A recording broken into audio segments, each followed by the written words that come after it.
जय सिया राम दर्शकों, बहुत बहुत स्वागत है आप सभी का हमारे इस विशेष कार्यक्रम में। और मैं हूं आपके साथ उपेंद्र कौर। दर्शकों, यदि राम जी को वनवास ना होता तो दिए गए श्रापों और वरदानों का क्या होता। इस कार्यक्रम के माध्यम से हम आपसे यह जानकारी साझा कर रहे हैं। लेकिन सबसे पहले तो यह जानना जरूरी है कि श्राप और वरदान होते क्या है, यह कैसे हमारे जीवन को प्रभावित करते हैं। आज इस कार्यक्रम के माध्यम से इस विशेष विषय पर आपको जानकारी दी जाएगी, तो कार्यक्रम बहुत ही ध्यानपूर्वक देखिएगा। यहाँ पर बिना देरी किए कार्यक्रम की शुरुआत करते हैं और मिलकर स्वागत करते हैं हमारे बेहद ही खास मेहमान का, जो कि आज भी हमारे साथ स्टूडियो में उपस्थित हुए हैं आपको यह विशेष जानकारी देने के लिए। जी हाँ, हम बात कर रहे हैं मोटिवेशनल स्पीकर सौरभ जी की। तो आइए सबसे पहले मिलकर उनका स्वागत करें। जय सिया राम सर। जय सिया राम। बहुत बहुत स्वागत है आपका। आपका भी सर, इस कार्यक्रम के माध्यम से बहुत ही सुंदर प्रसंगों पर चर्चा चल रही है, जिसका स्नेह जो है हमें बहुत ज़्यादा मिल रहा है दर्शकों के माध्यम से। तो ऐसे में सर, इसी विषय को जो है आगे बढ़ाना चाहेंगे कि आप इन्हीं प्रसंगों पर जो है एक बार फिर से हम सभी पर प्रकाश डालें। बहुत सुंदर। इसमें हम लोग वरदान और श्राप की बात कर रहे थे, तो पहले हम वरदान और श्राप को समझते हैं कि वरदान और श्राप है क्या। वरदान उस व्यक्ति को दिया जाता है जिसकी एक स्थिति, एक तप हो चुका होता है। वरदान का तात्पर्य है वर प्लस दान। वर का मतलब होता है श्रेष्ठ। जब वो व्यक्ति इस स्थिति में आ जाता है कि हर हालत में उसको वरदान देना ही पड़ता है, तो उस स्थिति में जो देने वाला है वो उसके हिसाब से देता है। जबकि हम श्राप की जब बात करते हैं तो कोई व्यक्ति ऐसा कार्य करता है कि जब जो व्यक्ति क्रोध में देता है तो उसमें यह होता है कि जो व्यक्ति का अपना जो उसके पास संपत्ति है उससे छीण होती है। क्योंकि अंतर ये पड़ा कि वरदान में हमें सामने वाले के हिसाब से देना पड़ता है, वो उस योग्य हो जाता है। श्राप में ये होता है जो श्राप देता है उसका क्षय होता है, पुण्य तब वो होता है। लेकिन काम दोनों ही करते हैं और वैसे दोनों वाणी है, लेकिन दोनों स्थिति में जो मूल है वो ये है कि कहीं ना कहीं श्राप और वरदान देने वाला का तब जब तक होता है तभी वो कार्य करता है। ऐसा नहीं होता कि हर व्यक्ति की वाणी को वरदान और श्राप में इफेक्टेड हो जाए। लेकिन ये कुल मिला के हमें समझना है कि वरदान भी एक वाणी है, श्राप भी एक वाणी है। जब ये भी काम करते हैं तो हर वाणी कुछ ना कुछ हर समय काम करती ही है।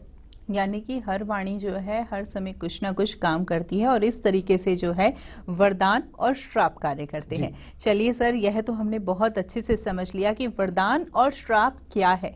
लेकिन सर, अब मैं उन दर्शकों के लिए आपसे सवाल करना चाहूंगी जो आज हमारे साथ इस कार्यक्रम में नए जुड़े हैं। हालांकि बहुत सारे दर्शक हमारे साथ इस कार्यक्रम में जुड़ चुके हैं, लेकिन रोजाना कुछ ना कुछ नए दर्शक भी जुड़ते हैं।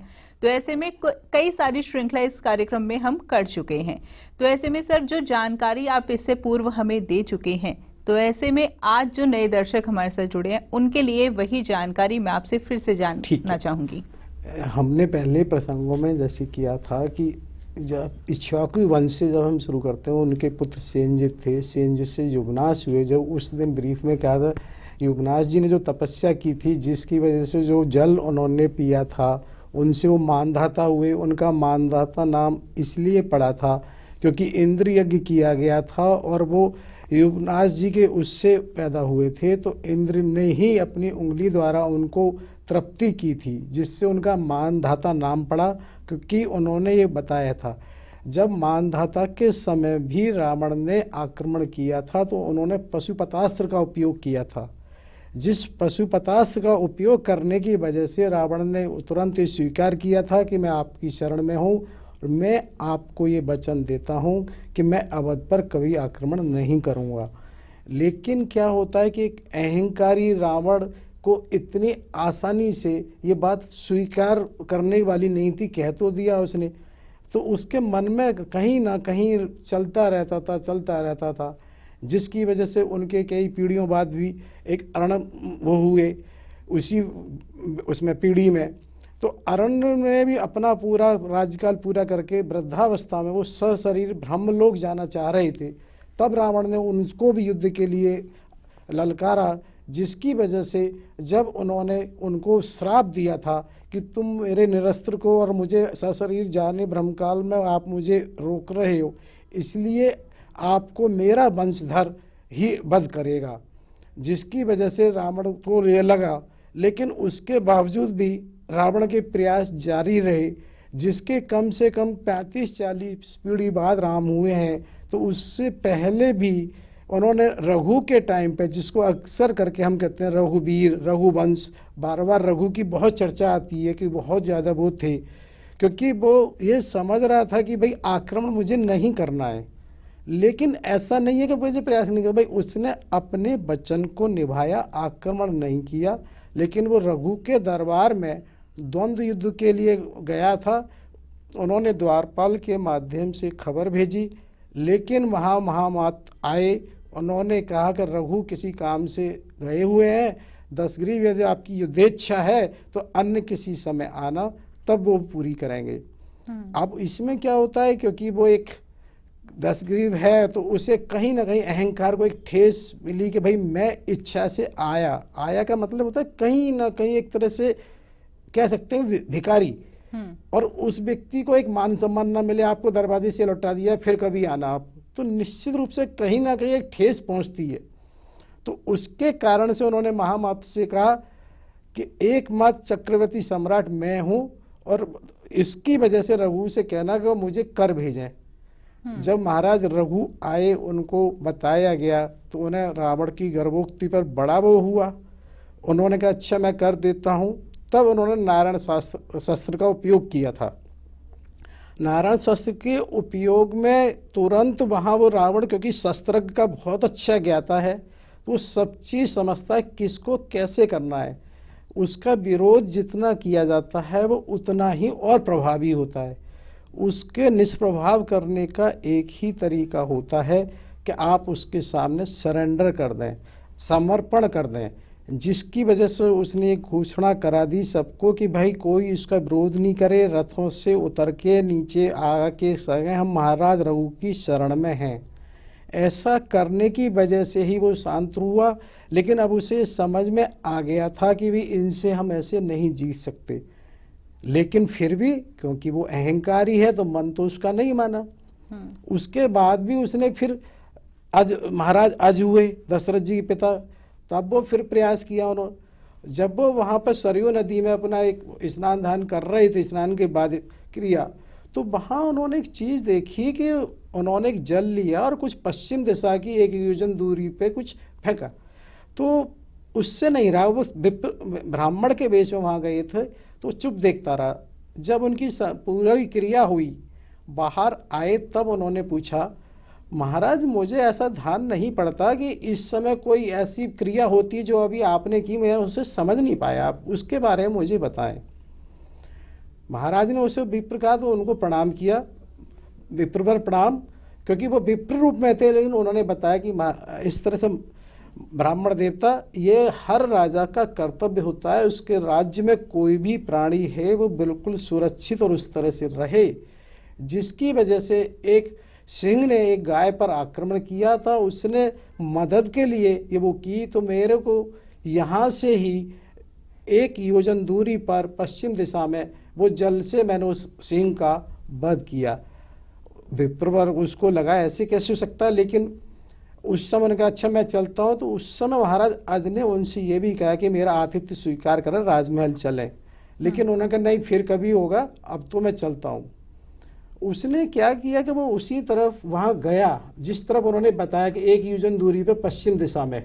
यहाँ पर सर छोटा सा प्रश्न करना चाहूंगी, विप्रवर की जिनकी आप बात कर रहे हैं वो रावण ने ही रूप लिया हुआ है? जी जी जी, जी। इसलिए क्योंकि उसको एक बात ये थी ना, मैं जाऊं कैसे, क्योंकि अब उसको पहले किसी का अंदाजा करना होता है, तो हम अपने असली रूप में नहीं जाते हैं। हाँ जी, कि जिससे लगता है भी किसको कैसे करें। अब उसको ये था भी मानना भी नहीं है। जब वो वहाँ गया तो उन्होंने ये देखा कि वो लगभग वहाँ पर कुछ वो हड्डियों के वो पड़े हुए हैं, तो उसे थोड़ी दूर पे गाय चढ़ती हुई देखी। तब उसे बड़ा ये लगा कि कितना ये लोग शस्त्रज्ञ हैं, कितने इनके पास दिव्यास्त्र हैं। जो व्यक्ति इतनी दूर से जल के उनको ही बाण के रूप में बदल के यहाँ वो कर सकता है, तो वो तो बहुत ही, उससे तो वैसी कोई मतलब ही नहीं किसी तरह से वो जीत पाना। बिल्कुल। तो उसकी वजह से, लेकिन अहंकार ही है ना, मानना तो उसे है ही नहीं। फिर भी उसने दशरथ जी के समय में, जब तक उनका विवाह भी नहीं हुआ, कुछ भी नहीं हुआ, युवा काल में एक बार वो आता है और उसने कहा मैं आपसे द्वंद्व युद्ध चाहता हूँ। तब दशरथ जी ने कहा भाई देखो, क्योंकि जैसा हमने बताया था ना, उनकी 72 चतुर्युगी की आयु थी, 71 चतुर्युगी से ऊपर बीत चुकी है। तो उन्होंने कहा भाई दशरथ जी ने, देखो महाराज ऐसा है कि अगर कल को आपको कुछ हो गया तो कोई ये ना कहे कि एक युवा ने वृद्ध व्यक्ति का वो कर दिया। पहले हमारा शक्ति परीक्षण हो जाना चाहिए कि हम आपस में समकक्ष है कि नहीं है। रावण को हंसी आई, बोले रावण और राक्षस कभी वृद्ध नहीं होते, लेकिन फिर भी आपकी बात सही है, आपको लगता है परीक्षण कर सकते हो आप। तो बोले कैसे करोगे परीक्षण? बोले ऐसा करते हैं हम, ये जो हमारा द्वार है मैं इसे अंदर से बंद करता हूँ और इसमें मैं कोई सांकल या कोई सर्कला बोलते हैं उसे रोकने का वो नहीं करूँगा। रावण को तो बड़ा घमंड था अपने उस पर। उसने कहा नहीं आप बंद कर लीजिए, कोई दिक्कत नहीं है, मैं उससे करता हूँ। तो हुआ क्या, पीछे से दशरथ जी ने उसको बंद किया हुआ है और दूसरी वाली बाहर वाली साइड से रावण उसमें धक्का लगा रहा है। लेकिन उसने सारे प्रयास करने के बावजूद भी वो कुछ नहीं कर सका। उसे पसीने आ गए, स्वेद आ गया, इस तरह से है। तो उसको वो करने के बाद तब वो बिना मिले हुए बाहर से ही चला गया। उसे अब ये समझ आ गया था कि नहीं महाराज में भी कहीं ऐसी नहीं है, ये तो नहीं जाना सकता कितना बल है, पर ये पक्का है कि बल कम नहीं है। वो वहां से चला जाता है। तो इस तरह की बात हमने ये भी करी थी उनके विवाह में, किस तरह से उन्होंने वो किया, क्योंकि जब उसे लगा था कि अब ये दशरथ जी से भी नहीं किया जा सकता तो होगा क्या, तो वो क्या हुआ कि वो ब्रह्मा जी के पास गए सीधे। जैसा हमने बताया था कि उस समय तो ये प्राय होता था कि देवताओं का आना जाना, सतयुग में देवता रहते भी थे, करते थे, त्रेता में भी रहता था, धीरे धीरे भी क्षीण हो गया। तो उन्होंने ब्रह्मा जी से के पास जब वो जाते हैं तो ब्रह्मा जी से पूछते हैं आखिर मेरी बद हो मृत्यु का क्या योग है। तब उन्होंने कहा कि भाई मृत्यु का तो ये जो दशरथ है उनकी जो बड़ी साम्राज्ञी होगी उसके द्वारा है। अच्छा, तो अब उसे लगा इससे भी अधूरापन है कि आखिर साम्राज्ञी होगी कौन। तो फिर उसने पूछा, अब ब्रह्मा जी हैं, बहुत सारे कार्य हैं, उनकी कोई इस चीज़ों रुचि तो नहीं है। तो उन्होंने थोड़ा सा मुंह से वैसे कहना अरुचिकर में कह दिया कि वो कौशलपुर की उनकी कौशल नरेश की पुत्री कौशल्या से होगा। अब उसको एक बात समझ में आई, तो हम ऐसा कर सकते हैं कि भाई कम से कम दशरथ जी को तो नहीं कर सकते, लेकिन विवाह में विघ्न डाल दें। विवाह में अगर विघ्न डाल देते हैं तो उसी से अपना आप हमारा काम हो जाएगा। जिसमें हमने जब बताया था कि उसने एक सरयू में जब विवाह पूर्व उत्सव की जो तैयारी चल रही थी, महाराज दशरथ जी, सुमन जी, अन्य बहुत सारे लोग उस समय होते हैं, सब वो सरयू में नाव में सब उत्सव चल रहा था।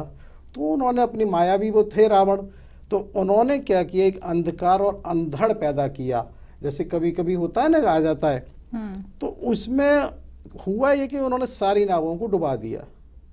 जब सारी नावों को डुबा दिया और लेकिन इतना अंदर हो गया तो वहां से रावण चला गया। तब ये हुआ कि जब सब लोग डूब गए तो एकाएक ये लगा अरे क्या हुआ सबको। तो उसमें जो सबसे महत्वपूर्ण बात हमें जो समझने की है वो ये है कि देखिए अब यहाँ पे कोई मानवीय कृत्य काम नहीं कर रहा है, नाव डूब चुकी है। अब लेकिन ऊपर वाले की परम सत्ता का संयोग देखिए कि उसमें एक तरफ दशरथ हाथ पर मार के नाव को पकड़ते हैं और इत्तेफाक से उसी के दूसरे छोर पर सुमंत होते हैं। वो कहते हैं अरे महाराज। तो अब आप ये देखिए कौन संयोग बना रहा है कि दोनों लोगों को मिलाना। सर यहाँ पर आपको थोड़ा सा रोकना चाहूंगी, जैसे कि अभी आप बता रहे हैं, मुझे ध्यान है कि आपने एक बात और हमें बताई थी कि उस समय जो है दशरथ जी के गुरु ने ध्यान कर कर जो है यह पता लगा लिया था कि दशरथ जी को कुछ नहीं हुआ। इस विषय पर भी मैं चाहूंगी कि प्रकाश डालें आप। जी बहुत सुंदर। ऐसा हुआ जब वो सब नाव वो हो गई तो जितने अयोध्यावासी हैं सब बड़े चिंतित हो गए। सब में ये हुआ कि ऐसा हो गया, ऐसा हो गया। तो जैसा कि पहले भी बताया कि तुरंत क्या होता है कि पुरोहित का मतलब जो पूर्व में हित, जैसे हम कहते हैं ना, हम लोग एक फैमिली डॉक्टर के टच में रहते हैं कि कहीं भी रूटीन चेकअप है तो उसने हमारी जांच करा लेते हैं, भाई तुम्हें ये संभावना लग रही है, इसको ऐसे कर लेते हैं। तो उसी तरीके से पुरोहित में पूर्व से तो उनका दायित्व तुरंत बढ़ जाता है कि भाई क्या हुआ है, कैसे हुआ है। वो वहाँ आते हैं, और जब वो वहाँ आते हैं तो ना फिर वो तुरंत एक ध्यान लगाते हैं। ध्यान को हम उस समय कह रहे थे कि ध्यान को हम ऐसे समझ सकते हैं कि एक सिस्टम है।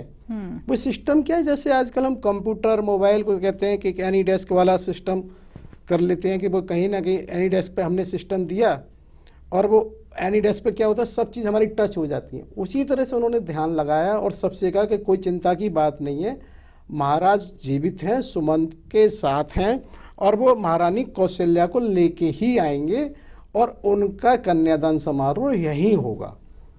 तो उस स्थिति में वो क्या करते हैं, भाई ठीक है काम करिए, क्योंकि अब ये वो जितनी विवाह उत्सव की तैयारी है उनको रुकवा दीजिए। तो जब रुक जाती है, आम जनता को लगता है हो सकता है कोई बात नहीं, इस तरह से ये हुआ है तो महाराज कहीं क्षति हो गई होगी, तो वो कहीं उस व्यवस्था में तो महल में होंगे। तो किसी को ये अंदाज़ा भी नहीं लगता, और ये कहा जाता है कि किसी को ये अंदाज़ा नहीं लगना चाहिए। जैसे हम आज भी देखते हैं, कोई अगर मंत्री संतरी बड़े स्तर के बीमार होते हैं तो भाई प्रयास होता है पब्लिक में, आम में ये बात नहीं जानी चाहिए कि भाई एक्चुअल स्थिति क्या है। कहीं ना कहीं उसी तरह से था कि आम आदमी को इससे क्या लेना देना है, उसको सिर्फ ये महाराज महल में फिलहाल ही है। अब लेकिन बात ये आई कि भाई इस स्थिति में अगर कोई भी घोषणा होती है तो एक आधिकारिक तरीके से होती है, किस बात को किसने कब कहा है।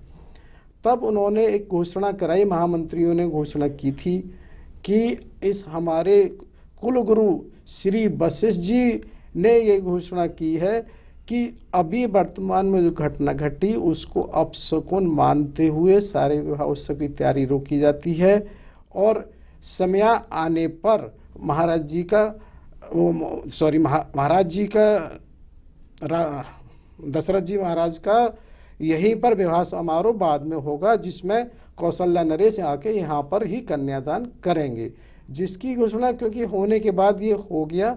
उधर क्या होता है कि रावण भी कौशलपुर में जाता है, तो वहाँ वो कौशल्या जी का अपहरण करता है। कौशल्या जी का अपहरण करके, जैसे हमने कहा था कि कहीं ना कहीं एक नकारात्मक व्यक्ति हमेशा शंकित रहता है, कहीं ऐसा ना हो जाए, कहीं ऐसा ना हो जाए। तो उससे लगा कि अभी घटना वहाँ पर भी घटी है सरयू किनारे, और ऐसा हो किसी का ध्यान तुरंत चला जाए रावण ने की है, तो देवता भी कुछ कर सकते हैं, रास्ते में कहीं हो सकता है रुकावट डालें। तो उससे लगा एक काम करता हूँ उसमें, क्योंकि उसका सब पे जलचर और थलचर सभी पर अधिकार है, तो उस अधिकार की वजह से सबसे संपर्क है। तो उसने एक तिमिंगल मछली को कहते हैं, जैसे आज व्हेल मछली कहते हैं, उन्होंने उस अपहरण कर लाई जो संदूक मंजूषा था उनको दे दिया, भाई तुम इसे रखो। अब देखिए फिर एक संजोग बनता है, वहां पर सुमंत और वो मिल रहे हैं, और जब वो सरयू बह रहे हैं तो बीच में एक बारी फिर मौसम इतना खराब हो रहा है कि एक बारी उन्हें लगता है कि बताइए हमें कोई दूसरे दिन सुबह भी शायद स्नान करने आता देखता तो कोई मदद करता, लेकिन नहीं हो रही है। तो एक बारी तो ऐसा लग रहा है कि ये कुछ नकारात्मक हो रहा है, लेकिन अगर शायद उनकी वहाँ मदद हो जाती तो वो आगे जो मिलेंगे वहाँ नहीं मिल पाती। तो उसकी वजह से क्या हो रहा है कि देखिए लग तो ऐसा रहा है कि ये भी गलत हो रहा है, कुछ नकारात्मक क्रिया होने वाली है, ऊपर वाली व्यवस्था चल रही है परम सत्ता की। तो उसी तरह से क्या होता है कि वो जब बहते बहते वो टापू एक पड़ता है नदी में, वहां पहुंच जाते हैं, और इधर क्या हुआ जो तिमिंगल जैसे व्हेल मछली कह रहे हैं, वहां उसके पास एक कोई शत्रु दूसरी मछली आती है, उनका युद्ध होता है। तो अब आप देखिए ना कि उसी समय एक सा युद्ध होना, ये कोई मानवीय कृत्य तो काम कर नहीं रहा है, बिल्कुल, क्योंकि इस तरह समय का आपस में वो करना ये परम सत्ता का ही वो होता है जो कर पाती है। तो उस स्थिति में वो क्या होता है, उस संदूक को वहां रख दिया जाता है टापू पे, और इसी पीरियड में वो सुमंत और वो वहां भी पहुंचते हैं। वो छोटा टापू होता है तो वो अपनी फल और उसको ढूंढ रहे होते हैं।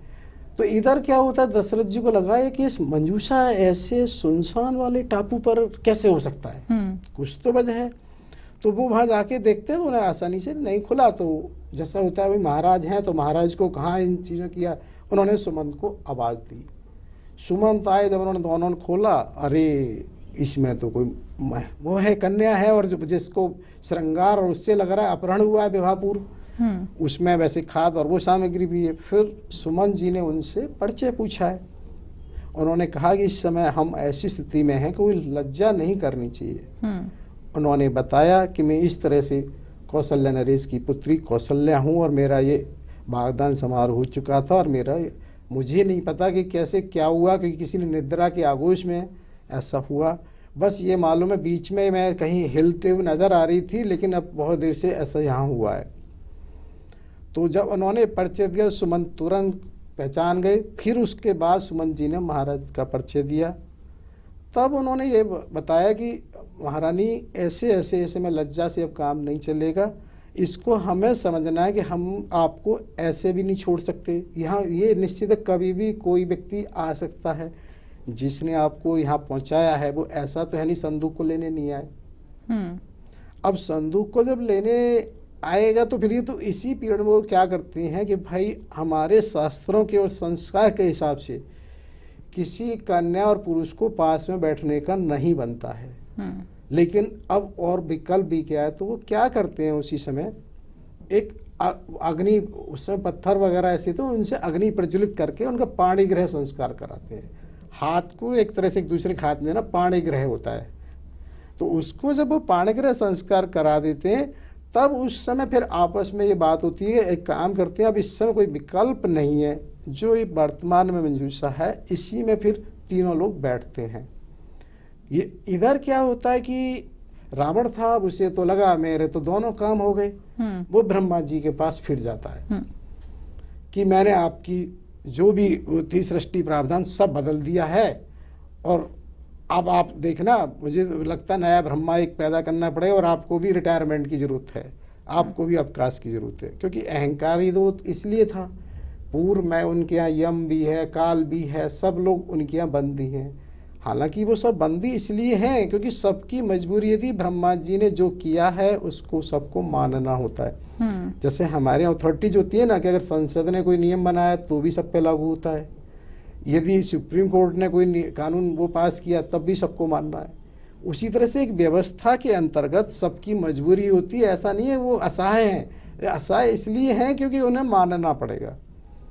तो उसी श्रृंखला में जब वो वहाँ ब्रह्मा जी के पास जाते हैं तो ब्रह्मा जी जब उनसे कहते हैं अरे तुम जाके देखो, तुम्हें नहीं पता कि वो वहाँ पर संजोग से पहले ही वो पहुँच चुके हैं, उनका विवाह हो भी गया है, और तुम्हें मैं ये राय दे रहा हूँ, तुमने बहुत कोशिश की तो ऐसा नहीं हो दोनों के रखते संजोग से तुम समय पूर्व ही मृत्यु को प्राप्त हो जाओ। मेरा ये मानना है इसको कम से कम अवध पहुँचा दो जिससे वो हो। इस बार उसको समझ में आया कि नहीं समय के हिसाब से, तब वो उसको संदूक को माँ अवध के पास छोड़ के आते हैं। अवध के पास में पहले सुमंत जी वहाँ जाते हैं, सुमंत जी जाते हैं, महाराज और महारानी को रथ के द्वारा वहाँ भेजा जाता है। तब फिर वहाँ उस तरह से कौशल नरेश को सूचना दी जाती है, कौशल नरेश आते हैं, तब वहाँ कन्यादान होता है। इस तरह से हमने ये पहले भी चर्चा की थी, और वही चीज़ आज फिर हमने दोबारा चर्चा की है। यह करना भी ज़रूरी था क्योंकि सर बहुत सारे नए दर्शक भी हमारे साथ जुड़े जिनको यह जानकारी होनी पहले ज़रूरी है, इसके आगे फिर हम चर्चा कर पाते। सर यह तो हमने बहुत अच्छे से समझ लिया कि राम जी के जन्म से पूर्व भी क्या क्या घटनाएं हुई थी, उनके जो आगे पूर्वज हैं उनके बारे में भी हमने जाना, लेकिन सीता जी के बारे में अभी तक नहीं हमने कोई चर्चा की। तो सीता जी के बारे में जानना चाहेंगे कि सीता जी के पूर्वज या सीता जी से पूर्व क्या घटनाएं हुई या क्या कुछ विशेष रहा। बहुत सुंदर। एक बात फिर दोबारा से जानना आवश्यक है, रावण की जो हमने पहले भी जैसे चर्चा की, रावण की उम्र कितनी थी। रावण की उम्र एक मनवंतर थी। एक मनवंतर का मतलब होता है 72 चतुर्युगी। एक चतुर्युगी का मतलब ये होता है ना, सतयुग, त्रेता, द्वापर, कलयुग चारों एक बार हो जाते हैं तब वो एक चतुर्युगी होती है। तो उसमें क्या होता है कि सबसे पहले ये ना कि ये चीज़ें हमेशा थी, हैं और रहेंगी। सृष्टि कभी भी एक उसमें नहीं रही, सारे तत्व हमेशा रहते हैं। आप ये देखिए कि मेन चीज़ इसमें हुआ क्यों, आखिर मुख्य कारण क्या हुआ, क्या था। जो रावण की माँ केकसी हैं, वो जब बचपन में थी तभी जब देवताओं और दानवों का युद्ध हुआ तो उनके पिता क्या उसमें वध हो जाता है, तो उनके मन में ना एक जैसा होता है बच्चे के मन में कोई बात बैठ जाती है कि उस समय ऐसा बैठा, तो उन्होंने कहा भी इसका क्या समाधान है। तब उन्होंने ये सोचा कि भाई अल्टीमेट जो ऋषि मुनि हैं उनके पास इतना तप होता है कि वो कुछ भी कहीं कर सकते हैं। तब उन्होंने ये मन विचार किया कि भी किसी ऋषि से ही विवाह किया जाए या उससे संतान उत्पत्ति होगी तो वो बड़ी प्रभावी होगी।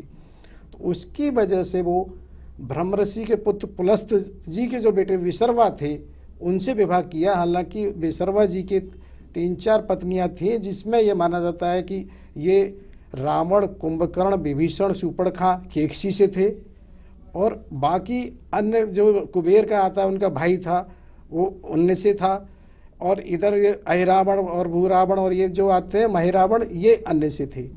लेकिन इसमें जो चीज़ है ना कि जितना कुछ रावण और इनको भी मिला था सब कुछ तब से ही मिला, ऐसे नहीं। तो उसी रावण में एक चीज़ ये थी कि उसे ये अमरता तो नहीं है लेकिन इतनी लंबी आयु थी। इसमें जो जानना जरूरी है वो ये है कि इधर ये देखिए रावण ने जो प्राप्त किया वो तप से किया, उधर जो अवध में हम बात कर रहे थे लगातार किसी भी राजा और महाराज का कोई भी तप कम नहीं रहा है।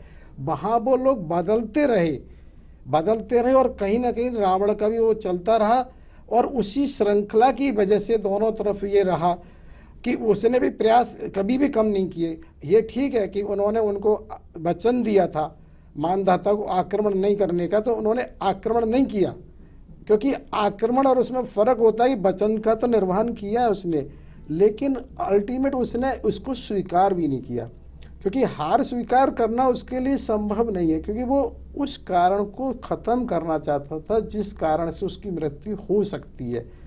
उसकी की वजह से वो बराबर हमने अभी भी बात की थी कि कितनी बार कितने पूर्वजों से प्रयास किए उसने, और फिर भी वो बराबर तब भी उसे ऐसा लगा कि नहीं प्रयास जारी रहने चाहिए।